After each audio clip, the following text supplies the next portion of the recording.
Our next guest is Richard Winger. For those of you who have already visited with us on None of the Above, Richard is one of our regular contributors.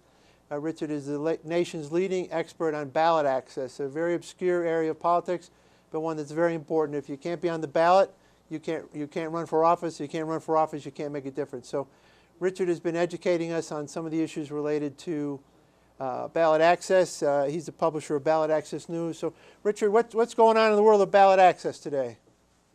Well, I'd like to talk about the nation's absolutely worst ballot access law, and that's Georgia's law on how minor party and independent candidates get on the ballot for U.S. House of Representatives. It is so bad, no minor party has been on the ballot in a regularly scheduled election for U.S. House in Georgia since 1942. Now, what happened back then? In 1943, the current law was written. So it's 70 years old, and it is so restrictive.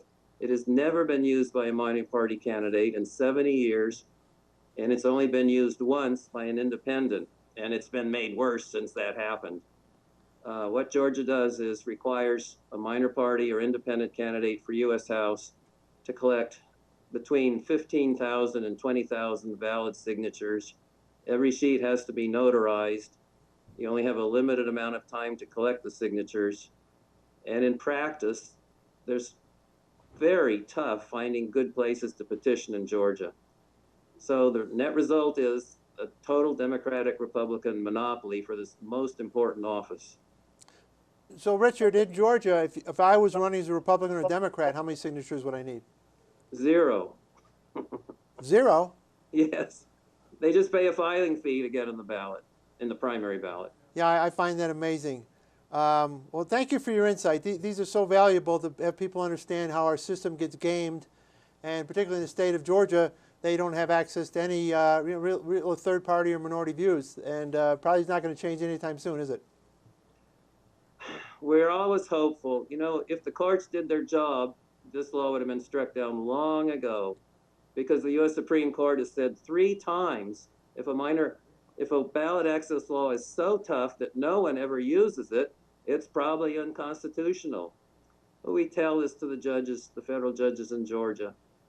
And the last time was a case called Caulfield versus State of Georgia. And the 11th Circuit said, well, that's true, but maybe that's because nobody's tried. Well, people have tried.